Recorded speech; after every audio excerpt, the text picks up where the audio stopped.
I recall hearing, when we announce your student's name, please join them center court.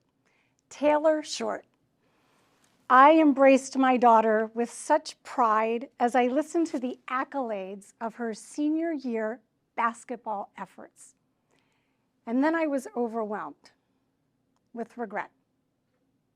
Sure, I had seen her up high for the three-point shot and 2 feet off the ground, blocking the shots of others, mostly through the lens of my photographer husband. You see, I had been at work. That's right. I had incredibly important priorities. I had deadlines, clients to meet, presentations to give, and travel. Lots and lots of travel. I'm going to illustrate for you what it looked like, and how it looks now, and how it can look for you.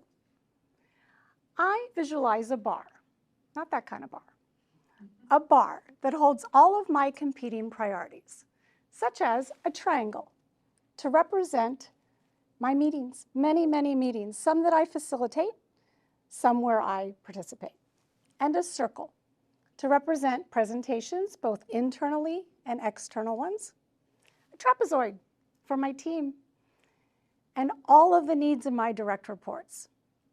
And sometimes that base expands with reactivity and even drama. A star to represent my thought leadership, my execution of my to-do list. And lastly, yes, lastly, a diamond to represent my family and time with loved ones. Sometimes went right off the edge or was dangling at best. How did I fix that? What do I do differently now? And why should you care? A recent Gallup report indicates that 69% of the North American workforce is disengaged to actively disengaged. 52% reports being stressed on a daily basis, and 18% reports anger. That all adds up to a lack of well-being. So let's return to my bar. What's missing? There's a glaring omission. I've neglected to prioritize well-being. Have you? I see it as a crown. And on that crown, I'm going to put the diamond that represents my loved ones. And I'm going to put that crown prominently up there with the other priorities. Only it doesn't fit. Let me show you how I changed that. You've heard before that when everything's a priority, nothing's a priority. And it's true. We each have 1,440 minutes a day. That won't change. But there is one thing that can create change, and that's choice. We get to choose.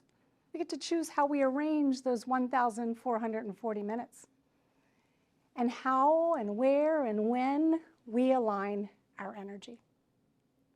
So I'll share with you today 3 practices with 2 tactics within each.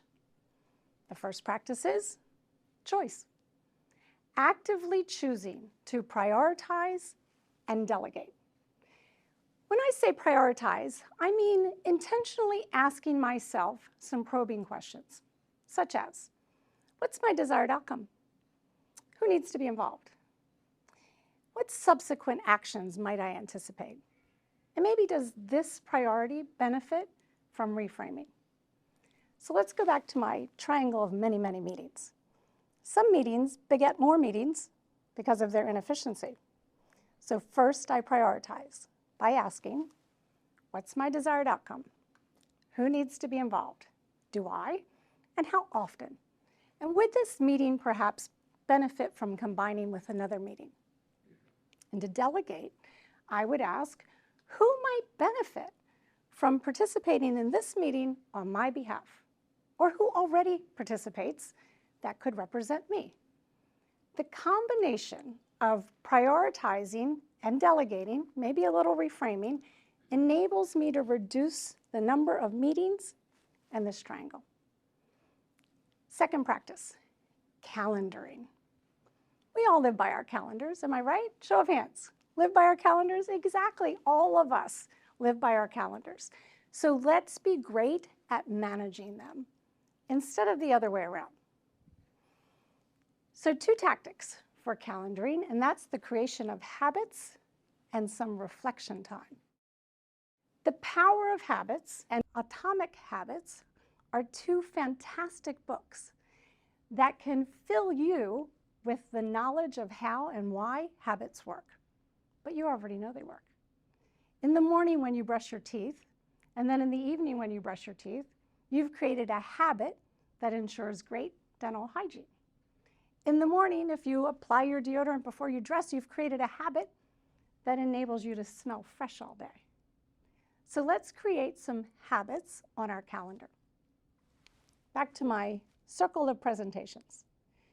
It's predictable that every presentation I do has 3 key components: preparation, practice, and some logistics.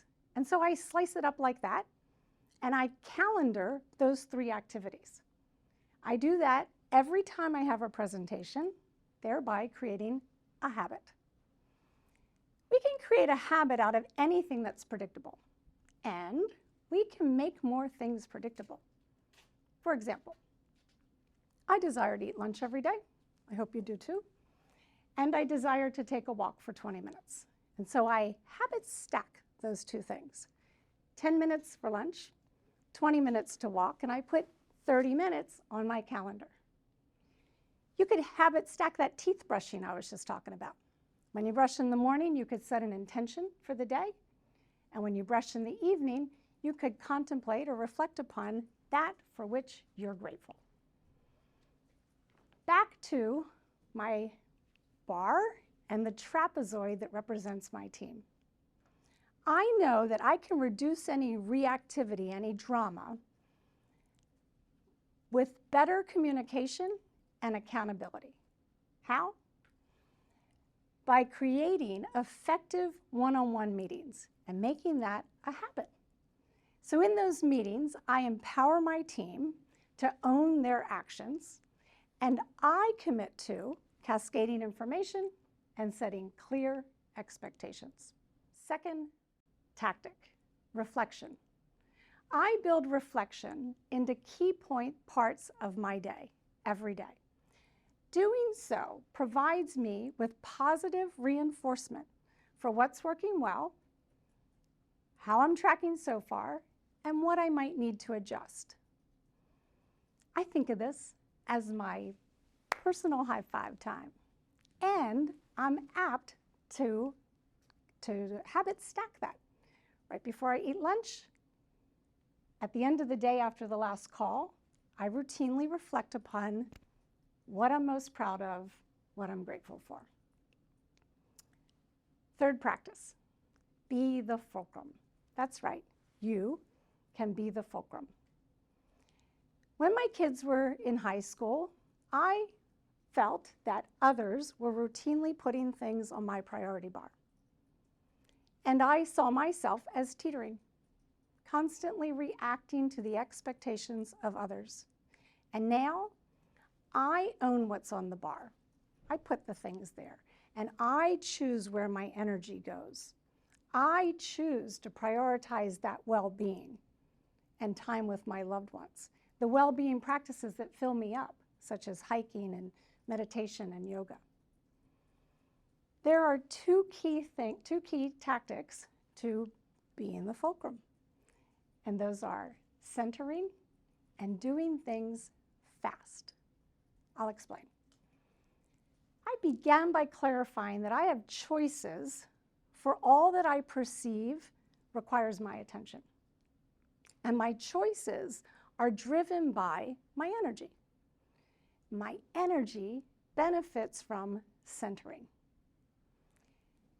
Centering can be as simple as 1 minute of mindful breathing. Centering can actually happen anytime you turn your energy inward. You can be centered. So let's practice my favorite. I invite you to put your index finger and thumb together and rub ever so intentionally and slowly so as to feel the ridges on each, typically for a minute or more. Another favorite, the Hakini Mudra. Practice like this.